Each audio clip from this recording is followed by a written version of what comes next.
దిలీప్ గారు, ఈ phone tapping వ్యవహారాన్ని కానీ నిన్న మొన్న జరుగుతున్న సింగరేణి ఇష్యూ కానీ టెండర్ల గందరగోళం కానీ దీన్ని ఎలా చూస్తుంది? మీ టీఆర్ఎల్డి ఒక పార్టీకి రాష్ట్ర శాఖ అధ్యక్షుడిగా ఉన్నారు, మీ జాతీయ అధ్యక్షుడు కేంద్రంలో మంత్రిగా ఉన్నారు, అంటే మీరు ఒక రకంగా కేంద్ర ప్రభుత్వంలో భాగస్వామ్యం, మీరు ఎలా చేస్తున్నారు దీన్ని? ఒకటి, ఫోన్ ట్యాపింగ్ అనేది సబ్స్టెన్స్ లేదు. టెక్నికల్ గా మాట్లాడితే ఏంటంటే హోంశాఖ సెక్రటరీకి వీళ్ళు ఎవరైతే ఇన్వెస్టిగేట్ చేద్దాం అనుకుంటారో వాళ్ళు ప్రపోజల్ ఇవ్వాలి. ఏ కారణం వల్ల అంటే ఈ పర్టికులర్ పర్సన్ మేము అబ్జర్వ్ చేస్తున్నాం, జనరల్గా చాలా ఫోన్ ట్యాప్ చేస్తారు వాళ్ళు ఇల్లీగల్ గా చేసి, అందులో సబ్స్టెన్స్ మీలో ఇగ్నోర్ చేస్తారు.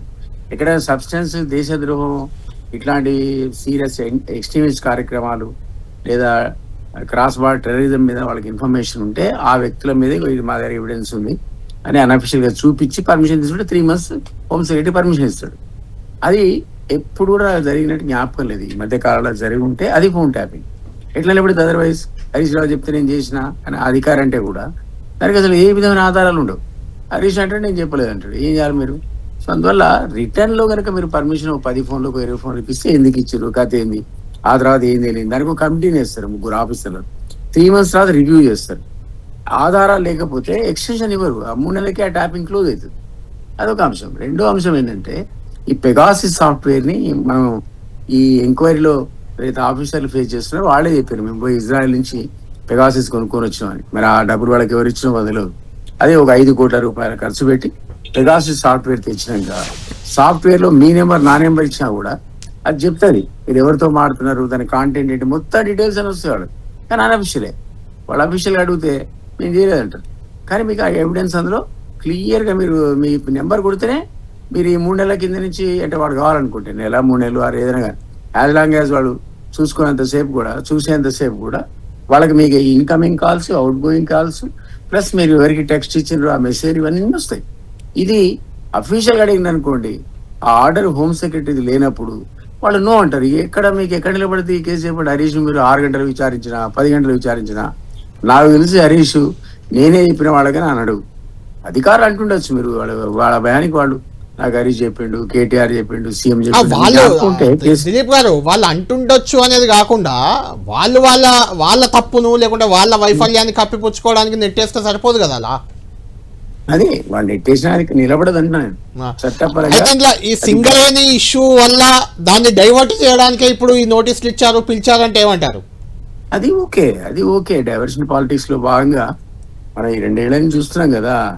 ఎవరో కేటీఆర్ ఇంతకుముందు మీరు మాట్లాడి విన్నాం కదా, ఎప్పుడు ఏ ఇష్యూ వచ్చినా వాళ్ళు ఇంకో ఇష్యూ రేజ్ చేయడం పొలిటికల్ గా అది డెఫినెట్ గా కామన్. అది ఈ అంశాన్ని కౌంటర్ చేయడానికి ఇంకో అంశాన్ని లేవనెత్తారు, ఇది అరుచుకోవడానికి సరిపోద్ది తప్ప ఇంతవరకు 2 ఏళ్ళ నుంచి మనం ఏవి కూడా ఎస్టాబ్లిష్ కాలేదు. వీళ్ళది ఎన్ని మాటలు చెప్పి ఇది చేస్తాం అది చేస్తాం అని ఏది చేయకపోయి ఒకటి కూడా ఎస్టాబ్లిష్.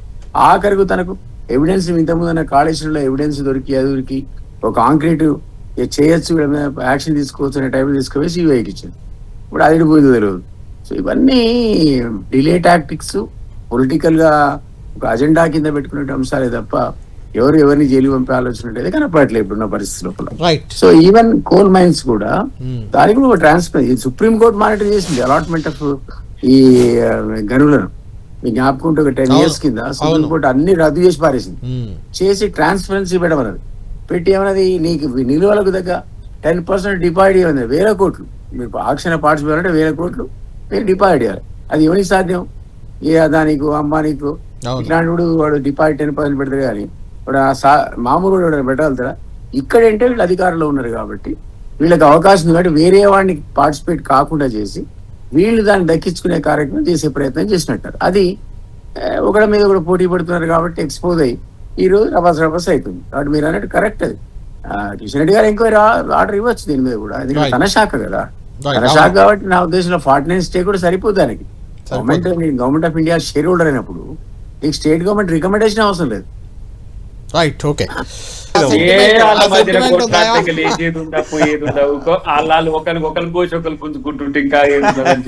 ఇప్పుడు అన్ని అంశాలకు సంబంధించి దిలీప్ గారు మీరు చెప్పాలి. బీఆర్ఎస్ లో ఏం జరుగుతుందో మీకు బాగా తెలుసు, నిన్న మొన్నటి వల్ల కాంగ్రెస్ లో ఉన్నారు, అక్కడ ఏం జరుగుతుందో మీకు ఇంకా ఇప్పుడు బీజేపీ ఇప్పుడు కూడా అన్నిటికి మించి సెక్రటరీ ఆఫ్ కేసీఆర్ గారు.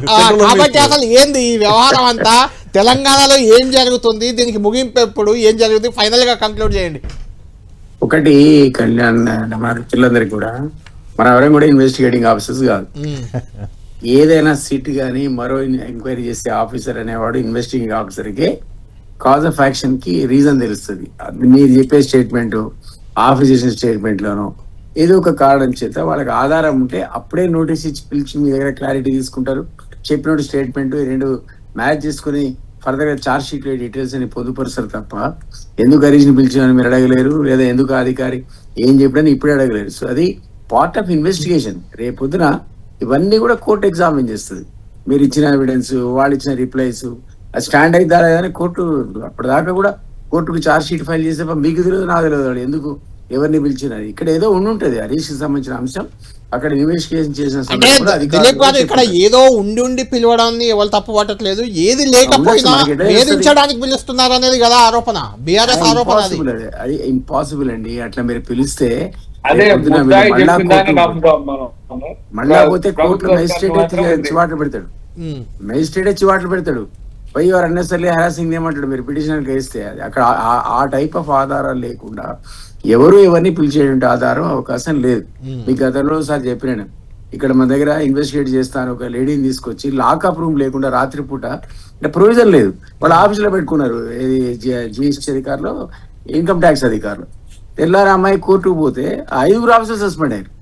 So you can't just deviate law also. So రేపు పొద్దున ఈ మెజిస్ట్రేట్ ముందు ఇవన్నీ అరెస్టులు కరెక్టా కాదా, వాళ్ళ అంటే కరెక్టా కాదా. దిలీప్ గారు కొన్నిసార్లు అంటే ఈ విషయంలో అనట్లేదు, అధికార పార్టీ ఒత్తిళ్లు కానీ వాటెవర్ దానివల్ల అధికారులు పనిచేయాల్సి వస్తుంది కొన్నిసార్లు.